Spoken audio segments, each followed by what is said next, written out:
На трибунах обеспокоенные лица родителей. В воздухе витает напряжение. На льду юные спортсмены демонстрируют отработанную технику игры под пристальным вниманием своих тренеров.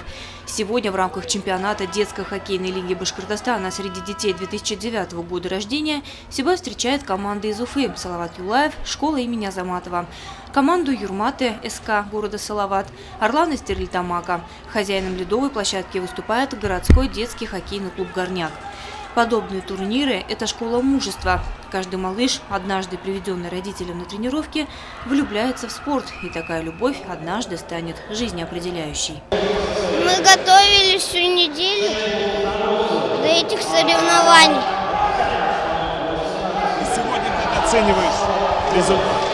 Хорошо. Я готов к соревнованиям, готов на полный максимум. А для тебя сегодня занятием хоккея это что? Это жизнь. Кто твой любимый игрок? Городов.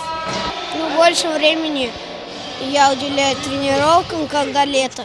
А когда уже начинается школа, уроки делаю и дома отрабатываю все, что мы делаем на тренировках. Как и в любом виде спорта, хоккей не обходится без травм и падений. На время проведения матчей за состоянием здоровья участников чемпионата следит дежурный фельдшер Рима Байгускарова. По ее словам, в случае проигрыша дети достойно переносят неудачи. Они не плачут и играют дальше. Под хоккейными шлемами совсем юные лица. В глазах ребят горит огонь. Несмотря на возраст, мальчишки осознают личную ответственность в достижении командного успеха и уверенным шагом выходят на лед.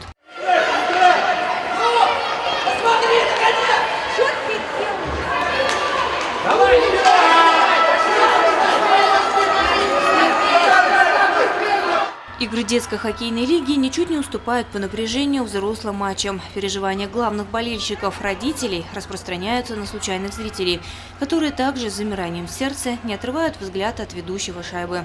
Тренерский состав, находясь за ледовой площадкой, не скрывая своих эмоций, поддерживает ребят в напряженные моменты. Подготовка к сезону у нас начинается летом, где-то в середине июля. То есть мы собираемся, летние сборы проходят они у нас. И вот с августа, с 1 августа мы уже вышли на лед, начали подготовку уже на льду. Играть мы уже начали в сентябре товарищеские игры. Вот. И в этом году моя команда заявилась первый год на ДХЛ, детская лига по Башкирии. У меня там основная масса команды чуть помладше. Вот. У меня там всего 5 человек 9-го года, вот, по которым мы играем. Остальные все 10-е, и есть даже 11-е. Вот. Как бы первый опыт. Первые игры официальные. Участники игры подходят к подобным соревнованиям в полном боевом настрое. Ведь, по словам тренера, кумиры у мальчишек – это не супергерои, а отечественные лица современного спортивного Олимпа, которые благодаря труду и упорству попали в высшие хоккейные лиги. Мальчишки равняются на Овечкина, Кучерова, Радулова и Малкина. Но для покорения столь высоких вершин требуется особая поддержка.